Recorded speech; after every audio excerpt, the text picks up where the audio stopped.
New viewers, do you want to make money in this crypto bull market?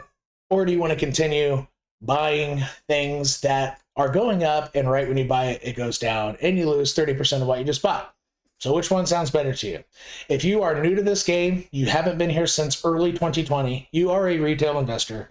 This market can be cruel for retail investors. And most crypto YouTube channels, they only tell you about the news of coins, they get you excited, and that's how you're clicking those green candles and then it falls red on you, right? It seems like every time you buy it, it turns red. Well, this channel helps specifically retail investors like you to confidently click around with your money so that you can be confident that you're entering a statistically probable trade. That's what we do here. And I show you how to take profits like a boss. So if you want to be a profit pimp, keep watching. If you happen to like what you see and you subscribe, I have two rules for you. First, you have to tell me in the comment section if you want to be a cryptillion or a crypto crackhead. You have to choose your crypto pronoun. Look in the description section, fine print, those are the rules.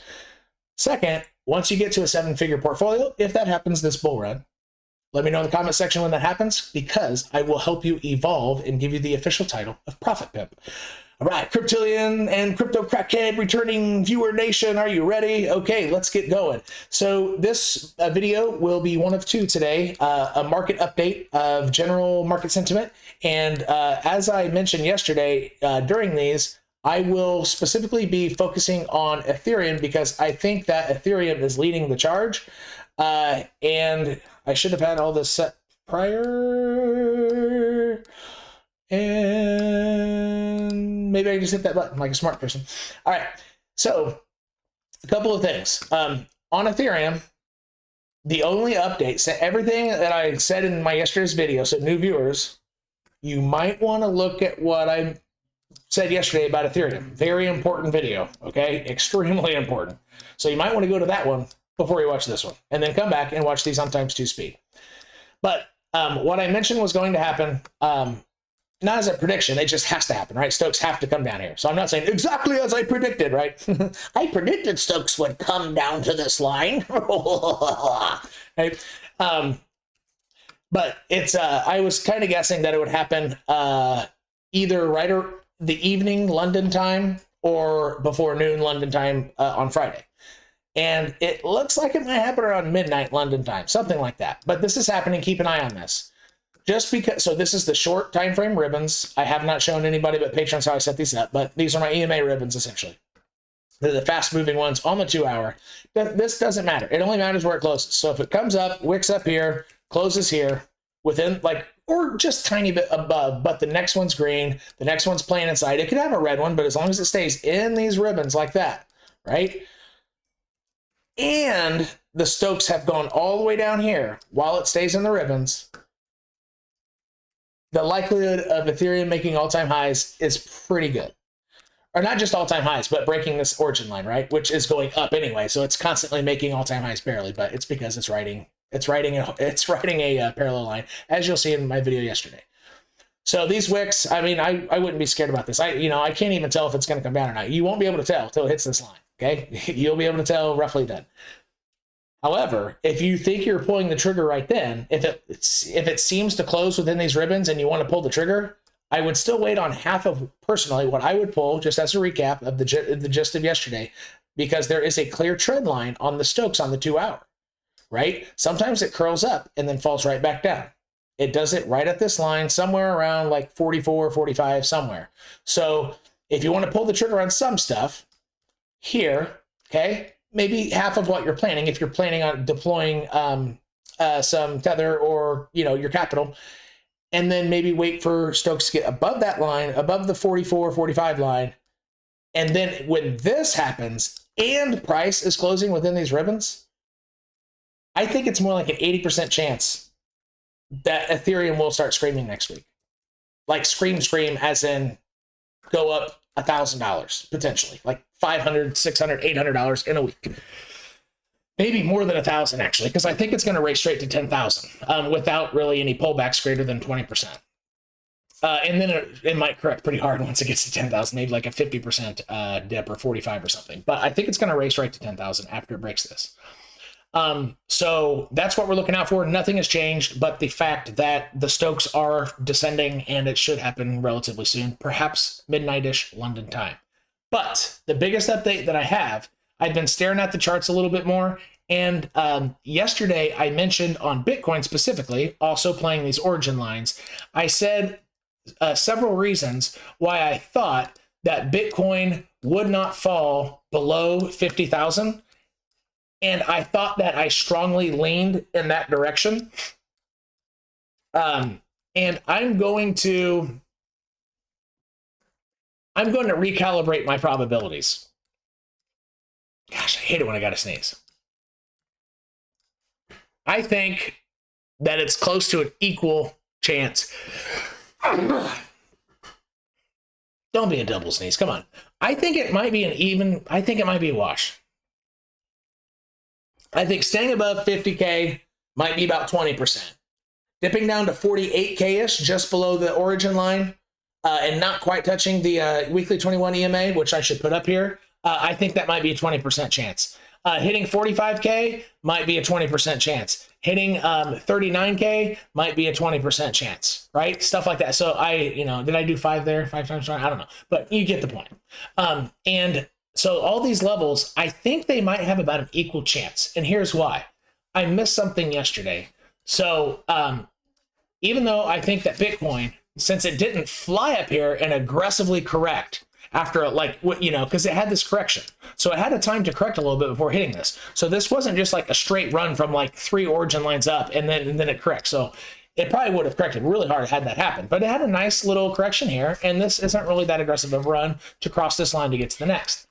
Might be, 21% chance that it stays above 50K. Mainly because it didn't violently move up to this line. Now, but going back though, when it has violently moved up to a line, it absolutely does correct back below an origin line, right? But look at this. It had 1, 2, 3, 4, 5, 6, 7, 8 weeks in a row. And those are pretty large green candles. No correction, really. And it violently came down and it broke this origin line to directly hit this, but this is still over a 6-week period. Still a hell of a lot shorter than what we're experiencing right now, right? So, so it has happened. It typically does not happen on these origin lines. Typically, it plays directly between the origin lines, and this is across coins. I mean, if you go to Viacoin, it mostly, when it violently went up and violently corrected, like this is a freaking 70, 80% correction. I mean, look at that crap, 79% correction. But it generally stayed within. So this is across coins that move mechanically and have seen 2 full bull runs. You cannot put origin lines on things like Cardano. Cardano began at the end of the bull run. It doesn't count. Okay, you didn't see its ascent up. You just saw its overvaluation horribly, starting off as like a $3 billion company with 0 product. Still doesn't have a product. Still doesn't have a product. All right. Anyway, I have thoughts on Cardano. It might be a great project, but anyways, what are you people doing buying something that doesn't have a product? Woof. All right. Anyway, so mostly stays, and this is across a lot of coins. I mean, look how perfectly it stayed between here, right? So the exceptions to that rule is when things violently go up, they typically violently come down and meet their 21 quickly. But obviously, we're not doing that because it's been how long since we crossed this line? It's been 70 days. So that's my case for this not needing to touch this. However, the only bummer to that is, in terms of the theory, you gotta get down to get up. The faster you go down, the faster you can go up. So if Bitcoin doesn't come down to touch it, and it corrects by moving sideways, per my yesterday's video, it will go sideways long. Gotta get down to get up. That theory is like, it's just, I don't know, it just works, right? Like, why does price always come back to touch the weekly 10 EMA at some point? Because it does, right? Because why does an egg drop when I drop it, right? It does. Anyway, so those are my cases for why it doesn't need to. However, it is completely reasonable that on a weekly time frame, it does not close above, below the 50K line. However, on Friday, Saturday, it goes kaplunk, 7K, back up, closes somewhere here, like 49, 50, or you're at 50K, actually. Yeah, right at 50K above this origin line. So I didn't think about that because a week can have a pretty big wick down and then rebound quickly, especially off of something like the 21. So I didn't think that far ahead in terms of the chess moves of price. So therefore, I think that all these probabilities are pretty close to each other. I don't lean so heavily that it doesn't go below 50K. I lean heavily that you won't have a week open and close below 50K. So if this one does happen to close even below, for example, I think the next one will fly up completely above this line easily. You will not have one candle both open and close below 50K. That is what I'm leaning strongly. But a shit ton can happen, right? Like that guess covers a lot of price action. So exactly as I predicted, right? Like it's easy to predict that. Like that covers up. Keep her quiet. Anyway, that is my market update. Really, nothing has changed from my yesterday video, but the idea that Ethereum probably, the 2-hour Stokes will probably hit London time midnight, and I take back what I said in terms of my probabilities. I think it might be an equally distributed probability. However, I would create probabilities on a whole week candle, so perhaps next week. I don't think next week's candle will both open and close below this line. That's what I think. But of course, $10,000 of price action. Shit, Bitcoin could easily, like go. I mean, it could go down to 40K, come back up, close there. The next week come straight up to freaking 57K. That could happen.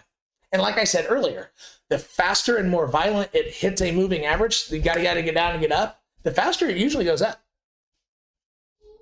Right? If you don't believe me, look. I mean, sometimes price doing like little flash crashes, it helps it recover. I mean, look, kind of like this. Look at this. So you can't see this in terms of dollars, right? You have to see it in percentages. So watch.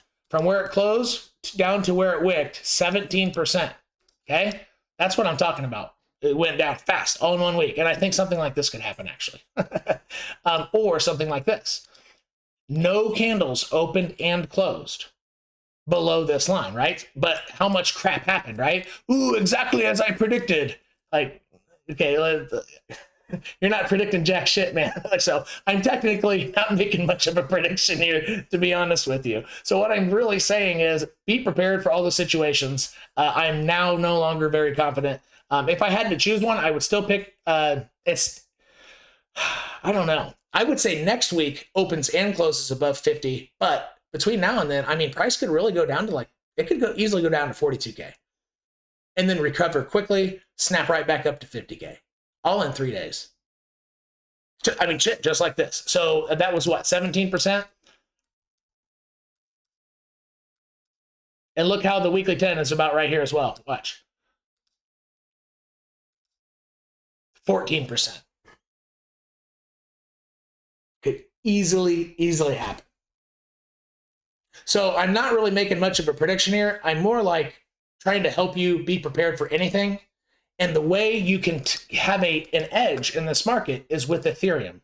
So I'm covering things. Hopefully you understand the importance of what I'm talking about here in terms of your money, right?